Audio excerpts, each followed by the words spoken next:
ingérence russe dans la campagne américaine et notamment celle de Donald Trump. Eh bien, son audition devant le Congrès n'apporte pas tellement d'éléments ce soir, si ce n'est qu'il refuse d'innocenter totalement Donald Trump tout en disant de l'autre côté qu'il n'y a pas de délit constitué. Difficile de se faire une idée. Johanna Binder.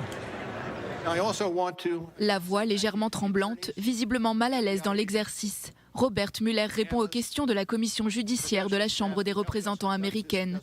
Son rapport n'exonère pas totalement Donald Trump. C'est l'une des premières déclarations de l'ancien procureur spécial en charge de l'enquête sur l'ingérence russe dans l'élection présidentielle américaine de 2016.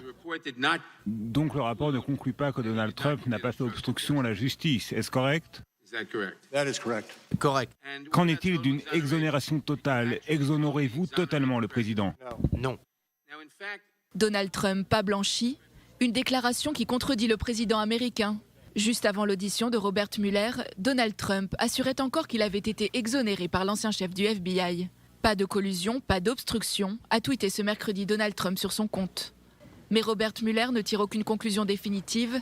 Non exonéré, oui, mais incriminé, non. Les conclusions indiquent que le président n'a pas été disculpé des actes qu'il était accusé d'avoir commis. C'est à la page 180, volume 1 de votre rapport.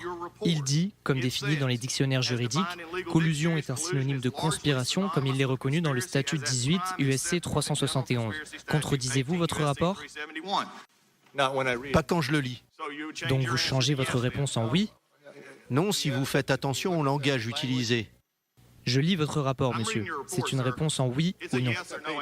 Page 180. Page 180, volume 1. C'est dans votre rapport. C'est correct, et je laisse parler le rapport. Donc votre rapport dit qu'ils sont synonymes, et nous pouvons donc lier collusion et conspiration. Des échanges laconiques. Robert Mueller avait prévenu, il ne répondra pas à toutes les questions et ne s'aventurera pas au-delà du contenu de son enquête consignée. Un pavé de 400 pages où l'ancien procureur décrit les efforts russes pour soutenir la candidature de Donald Trump en 2016.